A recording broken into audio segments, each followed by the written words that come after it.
is Lute, and welcome back to my little corner on the internet.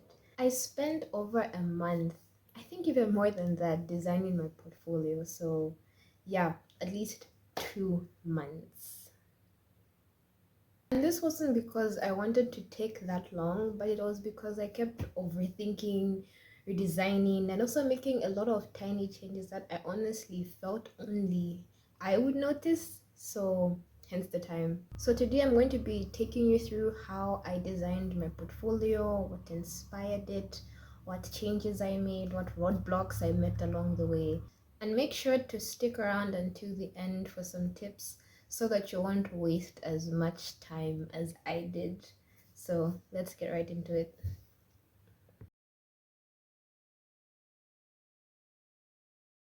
I had already sketched out my wireframes, but as I started designing, I realized I didn't love it.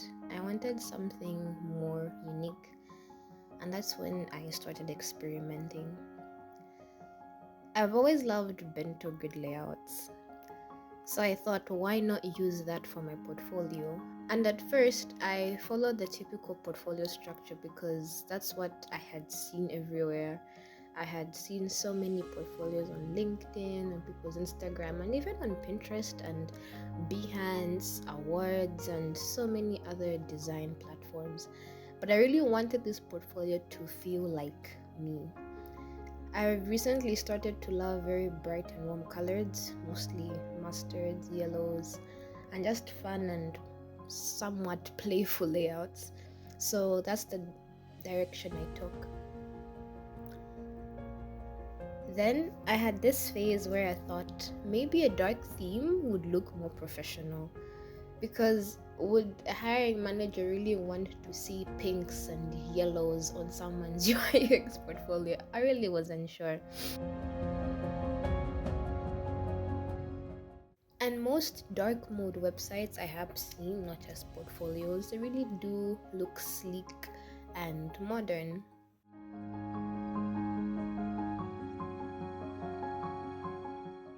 However, there's definitely a type of hiring team that would prefer that aesthetic, and I'm sure there'll be one that would prefer my aesthetic. I hope, at least. But in the end, I just wanted my personality to shine through a bit more.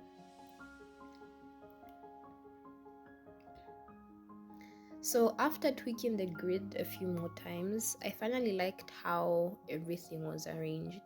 It felt more clear, structured, and easy to navigate. I didn't want whoever was going to view my website to endlessly scroll from top to bottom or left to right. I just wanted it to all be right in their face. Also, I ditched the dark theme and just went for something more friendly and inviting. And for those two empty spaces, yeah, I had no idea what I was going to put there at first. Eventually, I added an image and a fun pattern. In the final version, there's also a cool date and time feature that I put, and that changes depending on when someone views my portfolio. Simple, but I think that's pretty cool.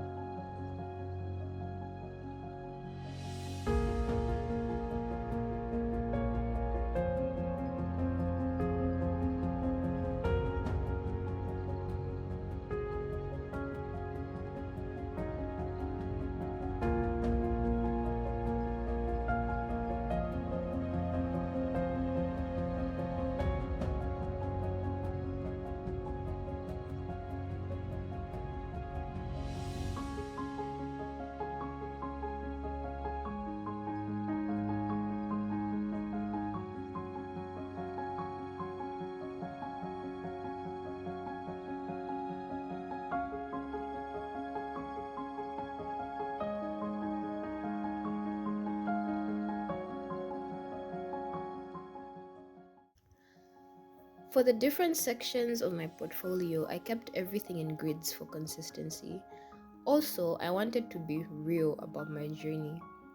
That's why I changed some of my titles to be more authentic.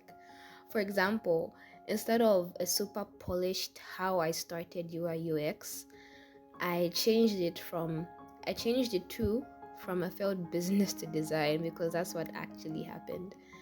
And instead of what I do in my free time, I canceled that and wrote other things I would do for a living. Because let's be real, like if we could get paid to watch anime or read fantasy novels or whatever you enjoy doing for hours, trust me, I'm sure many of us would totally be doing that right now. I also made the grids more neutral so they wouldn't clash with the project images. Before they were colored as well, but I was like, no, this is way too much color, so let me tone it down a little bit.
At some point, I had this weird empty vertical space, and I kept trying to figure out what to do with it. I ended up adding a welcome message because why not? I think it looked pretty and unique and just a little bit more welcoming.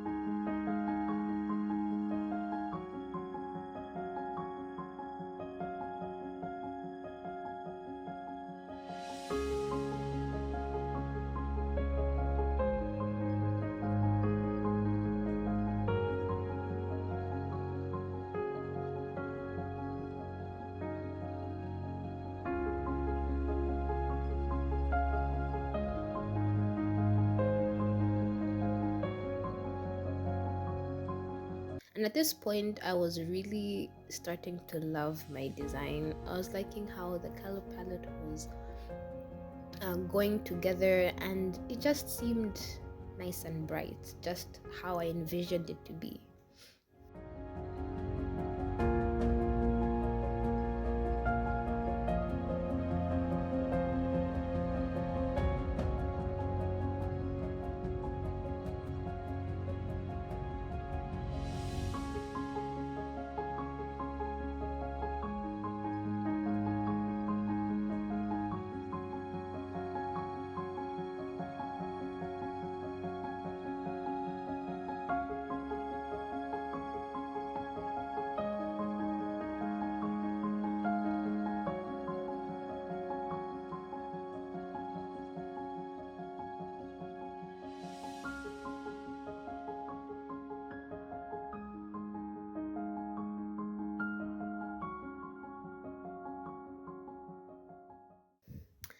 Now, let's talk about the part I dreaded and I'll probably still dread for the rest of my life as a UIX designer, which is putting together my case study designs. It was so tedious. Like, I had to collect, organize, and arrange all the frames from my past projects, and it was a lot more work than I expected it to be.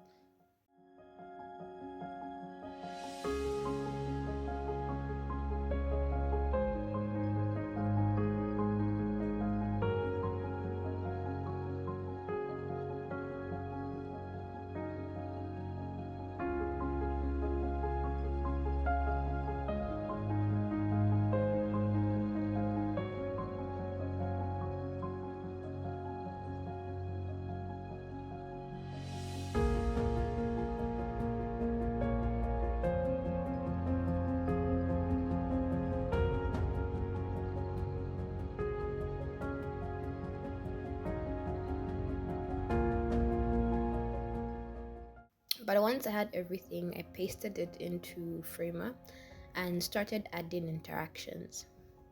So this took 3 whole days just for the homepage, by the way. If I made the entire site fully interactive, I'm sure it would have taken longer than that. But I still do want to do that in the future.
So this is the final portfolio.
And as promised, here are quick tips to not waste time like I did.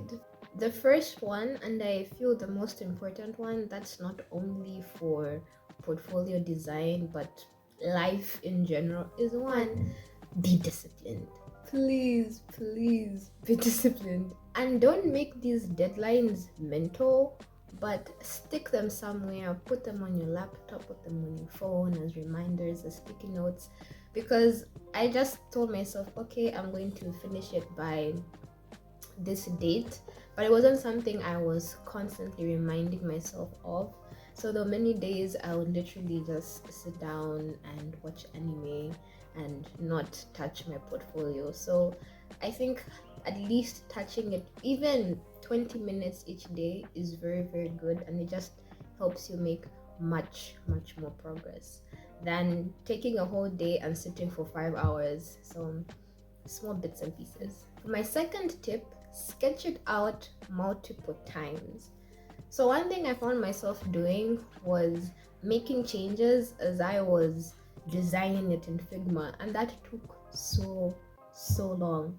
So instead, I would encourage you, sketch out 5 or even 10 different versions and then begin to, I don't know, and then maybe you could shift to a wireframe version, so maybe you could have a proper visualization of it, and then from there you can now narrow it down to just one design.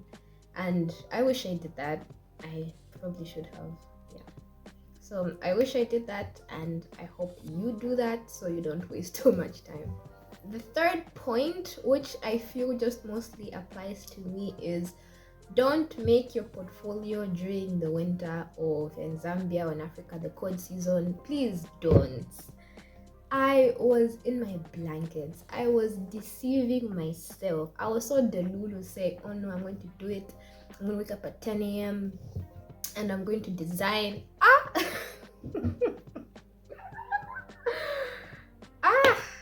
Yeah, that didn't work out. So if you're more active during the summer, the spring, autumn, I don't know, and or even if it's in the winter perhaps, then my point is just make sure you do it around the time you know you're the most productive. It'd be more time conscious, more season conscious, I'm not sure, location conscious. I don't know if, like, I know some people who can't work in their bedrooms, and some who prefer maybe being like in the library or outdoors or on the grass. Whatever it is, just be in a space that you know is going to motivate you to work, and not in a very comfortable setting. Yeah. And yeah, so for me, yeah, the winter was not helping. There were a few days I would do it, but I just don't think I utilized the winter very well. I think if it was during the spring, or perhaps just during the warmer times during the winter, I should have utilized those times more. And for my last and most important point is have fun. Honestly, have fun as you are doing this, as you're experimenting with the colors, with the fonts, even with the layout. Have fun. Make this portfolio feel like you. I know it's very easy to feel tempted to just copy and paste a very, very cool portfolio that you've seen from someone else. But I really feel you're going to feel much more joy, much more satisfaction from making it look like you, or making it have a touch of you, than you just getting someone else's and playing around with it.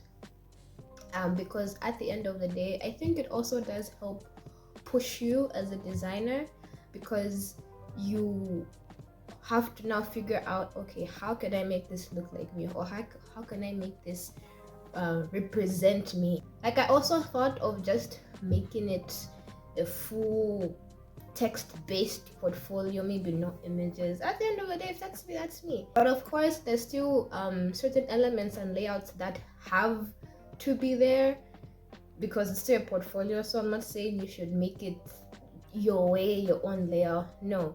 At the end of the day, portfolios still need to have, of course, the case study, your metrics, the problem statement, the user research. Those, of course, should still be there. But just the overall aesthetic, make it you. Yeah. So that's it for this video on how I designed my portfolio. I changed it a lot, but I'm really proud with how it turned out. I know in the future I'll definitely make way better versions, but for this start, for this small beginning, I'm really proud of myself. And I really encourage you to also just start, just begin. Don't put too much pressure on yourself thinking, oh, it has to be perfect, it has to be great. Trust me, my portfolio isn't that great. There's still many things I would like to change, to tweak. However, you procrastinating and telling yourself I can't because it might not look good is just going to delay. It's going to delay you, it's going to delay your dreams and your goals and just where you want to be. At the end of the day, do it scared, do it fearful, but don't avoid the work. Just enjoy the process, enjoy the journey, enjoy expressing yourself in this creative journey. I really love creating.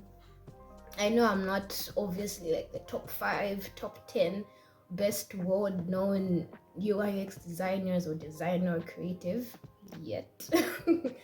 But for now, I'm just really happy being here where I am, learning, exploring, and experimenting. So I really hope you enjoy it as well. So if you like this video, please let me know what you think of my portfolio down in the comments. Please be kind, but still give me that constructive criticism. I really, really appreciate it. And make sure to keep your eyes peeled for more UI UX related content on my UI UX playlist. So thank you for watching and have a good day. Bye.